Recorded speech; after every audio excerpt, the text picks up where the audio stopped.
Atos capítulo 22. Homens, irmãos e pais, ouve agora a minha defesa perante vós. E quando ouviram falar-lhes em língua hebraica, maior silêncio guardaram. E disse: Quanto a mim, sou judeu, nascido em Tarso da Cilícia, e nessa cidade criado aos pés de Gamaliel, instruído conforme a verdade da lei de nossos pais, zeloso de Deus, como todos vós hoje sois.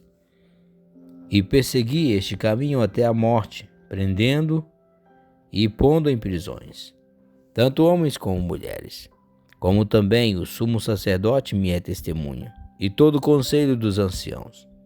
E recebendo destes cartas para os irmãos, fui a Damasco para trazer amarrados para Jerusalém aqueles que ali estivessem, a fim de que fossem castigados. Ora, aconteceu que, indo eu já de caminho, e chegando perto de Damasco, quase ao meio-dia, de repente me rodeou uma grande luz do céu, e caí por terra, e ouvi uma voz que me dizia: Saulo, Saulo, por que me persegues? E eu respondi: Quem é, Senhor? E disse-me: Eu sou Jesus Nazareno, a quem tu persegues.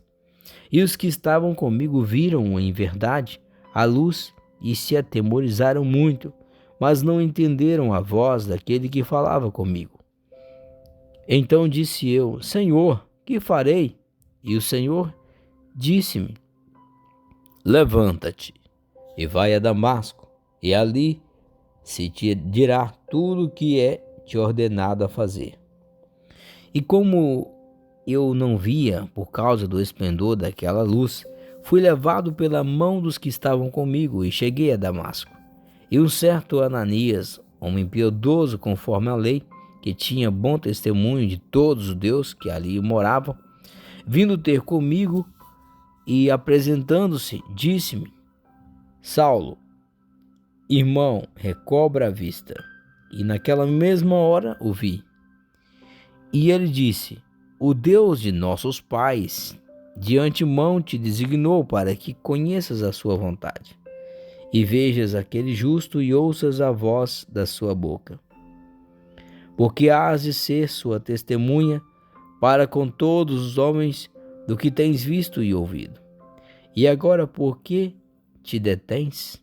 Levanta-te e batiza-te e lava os teus pecados, invocando o nome do Senhor. E aconteceu que, tornando eu para Jerusalém, quando orava no templo, fui arrebatado para fora de mim, e vi aquele que me dizia: Dá-te depressa, e sai apressadamente de Jerusalém, porque não receberão teu testemunho acerca de mim. E eu disse: Senhor, eles bem sabem que eu lançava na prisão e açoitava nas sinagogas os que criam em ti. E quando o sangue de Estevão, tua testemunha, se derramava, também eu estava presente, e consentia na sua morte, e guardava as capas dos que o matavam. E disse-me: Vai, porque hei de te enviar-te aos gentios de longe. E ouviram até essa palavra, e levantaram a voz, dizendo: Tira da terra um tal homem, porque não convém que viva.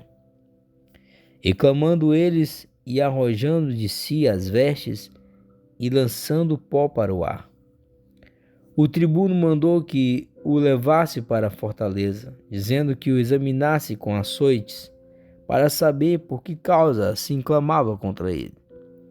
E quando o estavam atando com correias, disse Paulo ao centurião que ali estava: É-vos lícito açoitar um romano sem ser condenado?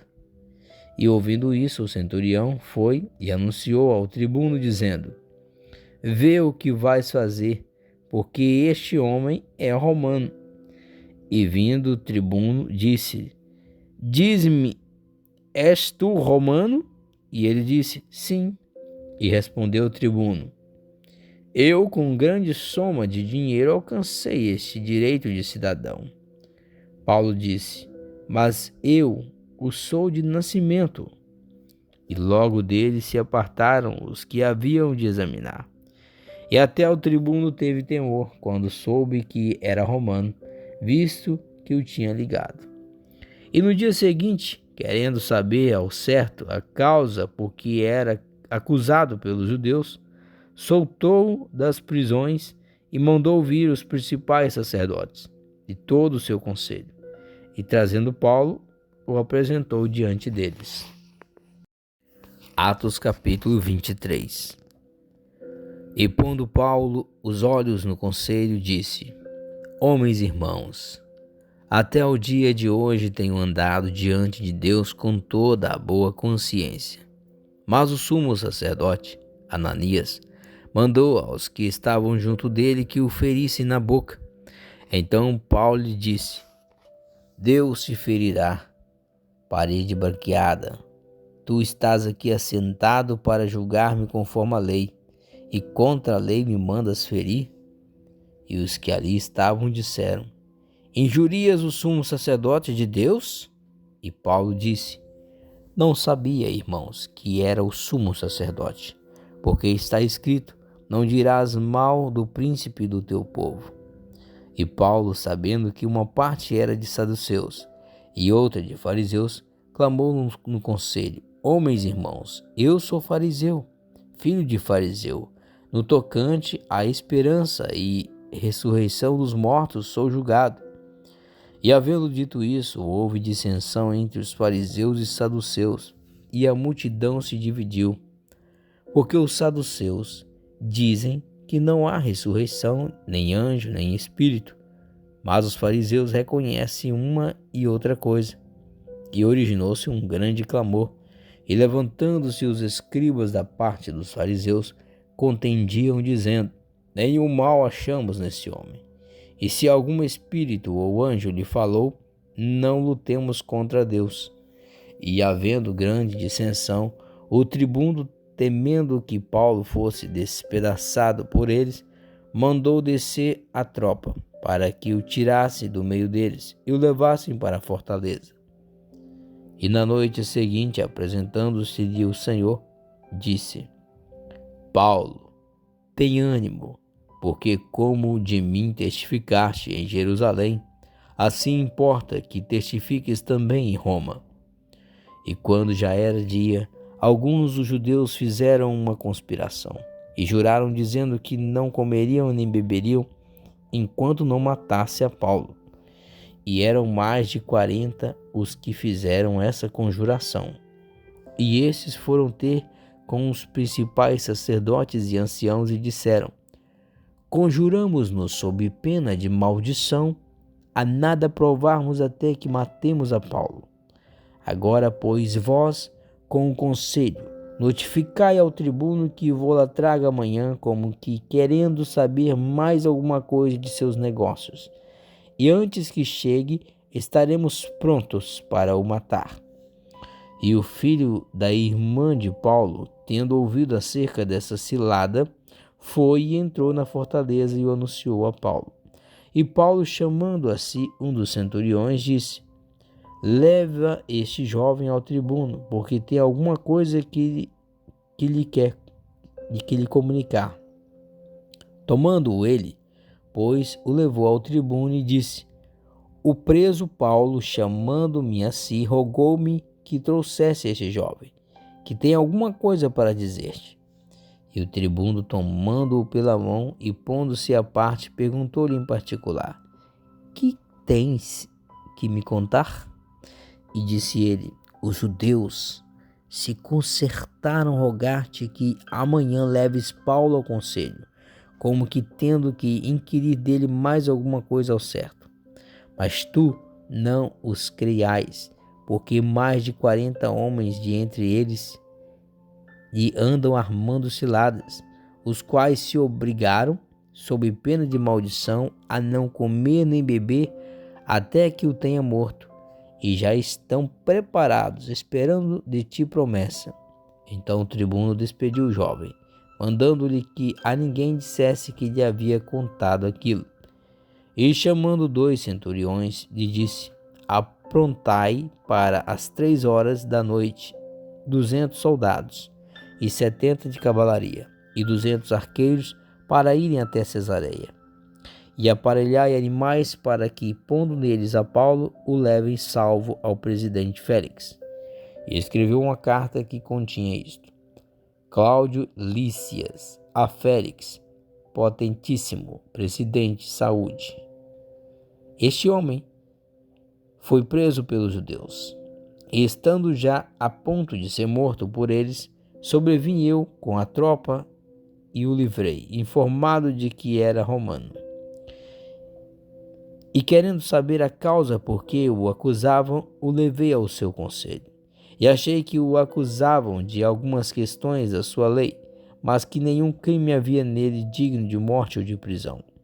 E sendo-me notificado que os judeus haviam de armar ciladas a este homem, logo te enviei, mandando também aos acusadores que perante ti digam o que tiveram contra ele. Passa bem. Tomando, pois, os soldados a Paulo, como lhe fora mandado, trouxeram de noite a Antipátride. E no dia seguinte, deixando-os do cavalo irem com ele, tornaram à fortaleza, os quais, logo que chegaram a Cesareia e entregaram a carta ao presidente, lhe apresentaram Paulo. E o presidente, lida a carta, perguntou de que província era, e sabendo que era da Cilícia, disse: Ouvir-te-ei, quando também aqui vierem os teus acusadores. E mandou que o guardassem no pretório de Herodes. Atos capítulo 24. 5 dias depois, o sumo sacerdote Ananias desceu com os anciãos e um certo Tértulo, orador, os quais compareceram perante o governador contra Paulo. E, sendo chamado, Tértulo começou a acusá-lo, dizendo: Visto como por ti temos tanta paz, e por tua prudência se fazem a este povo muitos e louváveis serviços, sempre e em todo lugar, ó potentíssimo Félix, com todo o agradecimento queremos reconhecer. Mas, para que não detenha muito, rogo-te que, conforme a tua equidade, nos ouça por pouco tempo. Temos achado que este homem é uma peste e promotor de sedições entre todos os judeus, por todo o mundo, e o principal defensor da seita dos nazarenos, o qual intentou também profanar o templo, e por isso o prendemos. E conforme a nossa lei o quisemos julgar, mas sobrevindo o tribuno Lícias, nolo tirou dentre as mãos com grande violência, mandando aos seus acusadores que viessem a ti, e dele tu mesmo, examinando-o, poderás entender tudo o que o acusamos. E também os judeus o acusavam, dizendo serem essas coisas assim. Paulo, porém, fazendo-lhe o governador sinal que falasse, respondeu: Porque sei que já vai para muitos anos que desta nação és juiz, com tanto melhor ânimo respondo por mim. Pois bem podes saber que não há mais de 12 dias que subi a Jerusalém a adorar, e não me acharam no templo falando com alguém, nem amotinando o povo nas sinagogas, nem na cidade, nem tampouco podem provar as coisas de que agora me acusam. Mas confesso-te que, conforme aquele caminho, a quem chamam seita, assim sirvo ao Deus de nossos pais, crendo tudo quanto está escrito na lei e nos profetas, tendo esperança em Deus, como estes mesmos também esperam, de que há de haver ressurreição de mortos, tanto dos justos como dos injustos. E por isso procuro sempre ter uma consciência sem ofensa, tanto para com Deus como para com os homens. Ora, muitos anos depois, vim trazer à minha nação esmolas e ofertas. Nisto me acharam já santificado no templo, não em ajuntamentos, nem com alvoroços, uns certos judeus da Ásia, os quais convinha que estivesse presentes perante a ti e me acusasse, se alguma coisa contra mim tivesse. Ou digam estes mesmos, se acharam em mim alguma iniquidade quando compareci perante o conselho, a não ser essas palavras que, estando entre eles, clamei: hoje sou julgado por vós acerca da ressurreição dos mortos.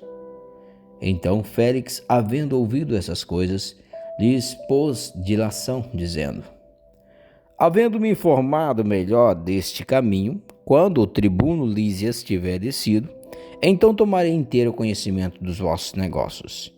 E mandou ao centurião que o guardasse em prisão, tratando-o com brandura, e que a ninguém dos seus proibisse servi-lo ou vir ter com ele. Alguns dias depois, vindo Félix com sua mulher, Drusila, que era judia, mandou chamar a Paulo e ouviu acerca da fé em Cristo. E tratando ele da justiça e da temperança e do juízo vindouro, Félix, espavorido, respondeu: por agora, vai-te, e em tendo oportunidade te chamarei, esperando ao mesmo tempo que Paulo lhe desse dinheiro para que o soltasse, pelo que também muitas vezes o mandava chamar e falava com ele. Mas, passados 2 anos, Félix teve por sucessor a Pórcio Festo, e querendo Félix comprazer aos judeus, deixou a Paulo preso. Atos capítulo 25. Entrando, pois, Festo na província, subiu dali a 3 dias de Cesareia a Jerusalém. E o sumo sacerdote e os principais dos judeus compareceram perante ele contra Paulo e lhe rogaram, pedindo como favor contra ele que o fizesse vir a Jerusalém, armando ciladas para o matarem no caminho. Mas Festo respondeu que Paulo estava guardado em Cesareia e que ele brevemente partiria para lá. Os que, pois, disse: dentre vós tem poder, desçam comigo, e se neste varão houver algum crime, acusem-no. E, não se demorando entre eles mais de 10 dias, desceu a Cesareia. E no dia seguinte, assentando-se no tribunal, mandou que trouxesse Paulo. Chegando ele, o rodearam os judeus, que haviam descido de Jerusalém, trazendo contra Paulo muitas e graves acusações que não podiam provar. Mas ele, em sua defesa, disse: eu não pequei em coisa alguma contra a lei dos judeus, nem contra o templo, nem contra César. Todavia, Festo, querendo comprazer aos judeus, respondendo a Paulo, disse: queres tu subir a Jerusalém e ser lá perante mim julgado acerca dessas coisas? Mas Paulo disse: estou perante o tribunal de César, onde convém que seja julgado. Não fiz agravo algum aos judeus, como tu muitos bem sabes. Se fiz algum agravo ou cometi alguma coisa digna de morte, não recuso morrer. Mas, se nada há das coisas de que estes me acusam, ninguém me pode entregar a eles. Apelo para César. Então Festo, tendo falado com o conselho, respondeu: apelaste para César? Para César irás. Passados alguns dias, o rei Agripa e Berenice vieram a Cesareia a saudar Festo. E como ali ficasse muitos dias, Festo contou ao rei os negócios de Paulo, dizendo: um certo varão foi deixado por Félix aqui preso, a respeito de quem os principais dos sacerdotes e os anciãos dos judeus, estando eu em Jerusalém, compareceram perante mim, pedindo sentença contra ele. A eles respondi que não é costume dos romanos entregar algum homem à morte, sem que o acusado tenha presentes os seus acusadores e possa defender-se da acusação. De sorte que, chegando eles aqui juntos no dia seguinte, sem fazer dilação alguma, assentado no tribunal, mandei que trouxesse o homem. Acerca dele, estando presentes os acusadores, nenhuma coisa apontaram daquelas que eu suspeitava. Tinham, porém, contra ele algumas questões acerca de sua superstição e de um tal de Jesus defunto que Paulo afirmava viver. E, estando eu perplexo acerca da inquirição dessa causa, perguntei se queria ir a Jerusalém e lá ser julgado acerca dessas coisas. Mas, apelando Paulo para que fosse reservado ao conhecimento de Augusto, mandei que o guardasse até que o envie a César. Então Agripa disse a Festo: bem quisera eu ouvir também esse homem. E ele disse: amanhã o ouvirás. No dia seguinte, vindo Agripa e Berenice, com muito aparato, entraram no auditório com os tribunos e varões principais da cidade, sendo trazido Paulo por mandado de Festo. E Festo disse: Rei Agripa, e todos os varões que estáis presentes conosco, aqui vedes um homem de quem toda a multidão dos judeus me tem falado, tanto em Jerusalém como aqui, clamando que não convém que viva mais. Mas, achando eu que nenhuma coisa digna de morte fizera, e apelando ele mesmo também para Augusto, tenho determinado enviar-lhe. Dele, porém, não tenho coisa alguma certa que escreva ao meu senhor, e por isso perante vós o trouxe, principalmente perante ti, ó rei Agripa, para que, depois de interrogado, tenha alguma coisa que escrever. Porque me parece contra a razão enviar um preso e não notificar contra ele as acusações. Atos capítulo 26. Depois Agripa disse a Paulo: permite-se-te que te defendas. Então Paulo, estendendo a mão em sua defesa, respondeu: tenho-me por venturoso, ó rei Agripa, de que perante ti me haja hoje de defender de todas as coisas que sou acusado pelos judeus. Mormente, sabendo eu que tens conhecimento de todos os costumes e questões que há entre os judeus, pelo que te rogo que me ouças com paciência. A minha vida, pois, desde a mocidade, qual haja sido desde o princípio em Jerusalém, entre os da minha nação, todos os judeus a sabem, sabendo de mim desde o princípio, se o quiserem testificar, que conforme a mais severa seita da nossa religião, vivi fariseu. E agora, pela esperança da promessa que por Deus foi feita a nossos pais, estou aqui e sou julgado, a qual as nossas 12 tribos esperam chegar, servindo a Deus continuamente, noite e dia. Por esta esperança, ó rei Agripa, eu sou acusado pelos judeus. Pois que julga-se coisa incrível entre vós que Deus ressuscite os mortos? Bem tinha eu imaginado que contra o nome de Jesus, o Nazareno, devia eu praticar muitos atos, o que também fiz em Jerusalém. E havendo recebido o poder dos principais dos sacerdotes, encerrei muitos dos santos nas prisões. E quando os matavam, eu dava o meu voto contra eles, e castigando-os muitas vezes por todas as sinagogas, os obriguei a blasfemar, e enfurecido demasiadamente contra eles, até nas cidades estranhas os persegui.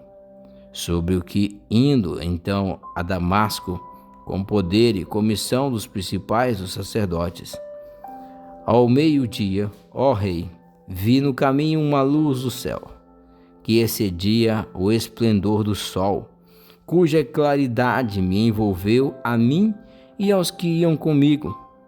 E caindo nós todos por terra, ouvi uma voz que me falava e em língua hebraica dizia: Saulo, Saulo, por que me persegues? Dura coisa te é recalcitrar contra os aguilhões. E disse eu: quem é, Senhor? E ele respondeu: eu sou Jesus, a quem tu persegues. Mas levanta-te e põe-te sobre os teus pés, porque te apareci por isso, para te pôr por ministro e testemunha tanto das coisas que tens visto, como daquelas pelas quais te aparecerei ainda, livrando-te deste povo e dos gentios, a quem agora te envio, para lhes abrir os olhos e das trevas os converteres à luz, e do poder de Satanás a Deus, a fim de que recebam a remissão dos pecados e sorte entre os santificados pela fé em mim. Pelo que, ó Rei Agripa, não fui desobediente à visão celestial. Antes, anunciei primeiramente aos que estão em Damasco e em Jerusalém, e por toda a terra da Judéia, e aos gentios que se emendassem e se convertessem a Deus, fazendo obras dignas de arrependimento. Por causa disso, os judeus lançaram mão de mim no templo e procuraram matar-me. Mas, alcançando o socorro de Deus, ainda até o dia de hoje permaneço, dando testemunho tanto aos pequenos como aos grandes, não dizendo nada mais do que o que os profetas e Moisés disseram que devia acontecer. Isto é, que o Cristo devia padecer-se e, sendo o primeiro da ressurreição dos mortos, devia anunciar a luz a este povo e aos gentios. E dizendo ele isto em sua defesa, disse Festo em alta voz: Estás louco, Paulo? As muitas letras te fazem delirar. Mas ele disse: Não deliro, ó potentíssimo Festo. Antes digo palavras de verdade e de um são juízo. Porque o rei, diante de quem falo com ousadia, sabe essas coisas. Pois não creio que nada disso lhe é oculto, porque isto não se fez em qualquer canto. Crês tu nos profetas, ó rei Agripa? Bem sei que crês. E disse Agripa a Paulo: Por pouco me queres persuadir a que me faça cristão. E disse Paulo: Provera a Deus que, ou por pouco ou por muito, não somente tu, mas também todos quantos hoje me estão ouvindo, se tornasse tais qual eu sou, exceto essas cadeias. Dizendo ele isto, se levantou o rei e o governador e Berenice e os que com eles estavam assentados. E apartando-se dali, falavam uns com os outros, dizendo: Este homem nada fez digno de morte ou de prisões. E Agripa disse a Festo: Bem podia soltar-se este homem, se não houver apelado para César. Atos capítulo 27. Como se determinou que havíamos de navegar para a Itália, entregaram Paulo e alguns outros presos a um centurião por nome Júlio, da corte Augusta. E embarcando nós em um navio adramitino, partimos navegando pelos lugares da costa da Ásia, estando conosco Aristarco, macedônio de Tessalônica. E chegamos no dia seguinte a Sidom, e Júlio, tratando Paulo humanamente, lhe permitiu ir ver os amigos para que cuidasse dele. E partindo dali, fomos navegando abaixo de Chipre, porque os ventos eram contrários. E tendo atravessado o mar ao longo da Sicília e Panfilha, chegamos a Mirra, na Lícia. Achando ali o centurião, um navio de Alexandria, que navegava para a Itália, nos fez embarcar nele. E como por muitos dias navegássemos vagarosamente, havendo chegado apenas defronte de Quinido, não nos permitindo o vento ir mais adiante, navegamos abaixo de Creta junto de Salmona, e costeando-a dificilmente, chegamos a um lugar chamado Bons Portos, perto do qual estava a cidade de Laceia. Passado muito tempo, e sendo já perigosa a navegação, pois também o jejum já tinha passado, Paulo os admoestava, dizendo-lhes: varões, vejo que a navegação há de ser incômoda e com muito dano, não só para o navio e a carga, mas também para a nossa vida. Mas o centurião cria mais no piloto e no mestre do que no que dizia Paulo. E como aquele porto não era cômodo para invernar, os mais deles foram de parecer que se partisse dali para ver se podiam chegar a Fenice, que é um porto de Creta, que olha para a banda do vento da África e do Coro, e invernar ali. E soprando o vento sul brandamente, lhes pareceu terem já o que desejavam. E fazendo-se de vela, foram de muito perto costeando Creta. Mas, não muito depois, deu nela um pé de vento chamado Euroaquilão. E sendo o navio arrebatado e não podendo navegar contra o vento, dando de mão a tudo, nos deixamos ir à toa. E correndo abaixo de uma pequena ilha chamada Cauda, apenas pudemos ganhar o batel. E, levado este para cima, usaram de todos os meios, cingindo o navio, e temendo darem a costa na Sirte, amainadas as velas. Assim foram à toa, andando nós agitados por uma veemente tempestade. No dia seguinte, aliviaram o navio, e ao terceiro dia, nós mesmos, com as próprias mãos, lançamos ao mar a armação do navio.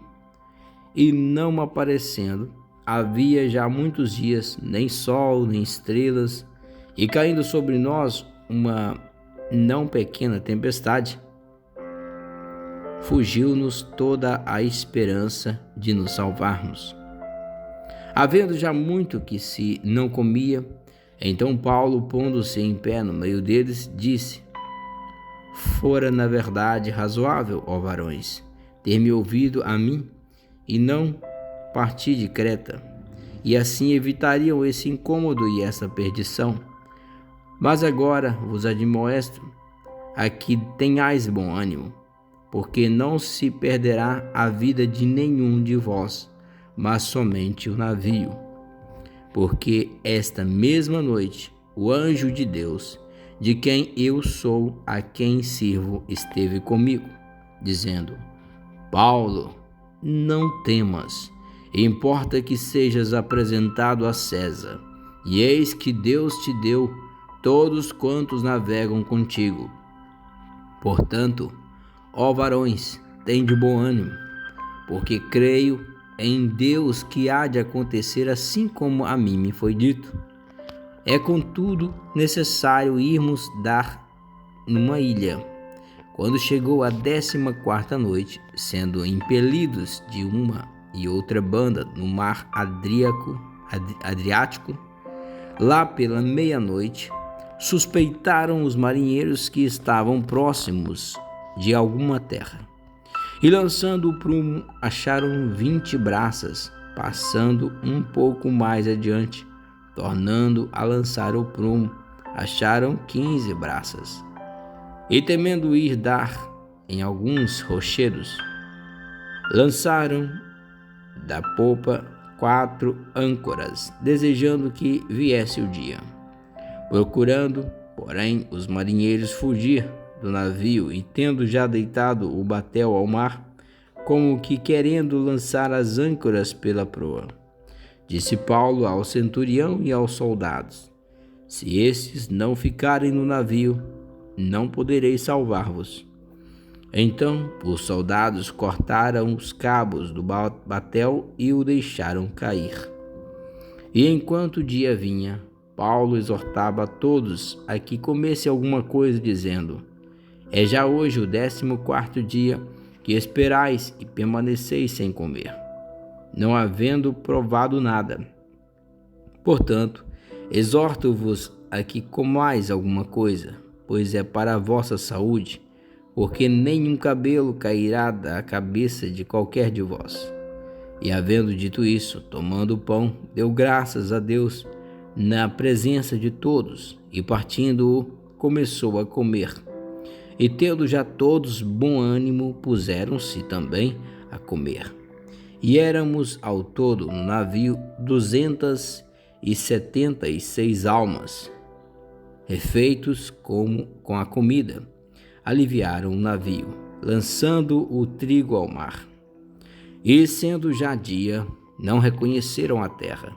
Enxergaram, porém, uma enseada que tinha praia e consultaram-se sobre se deveriam encalhar nela o navio.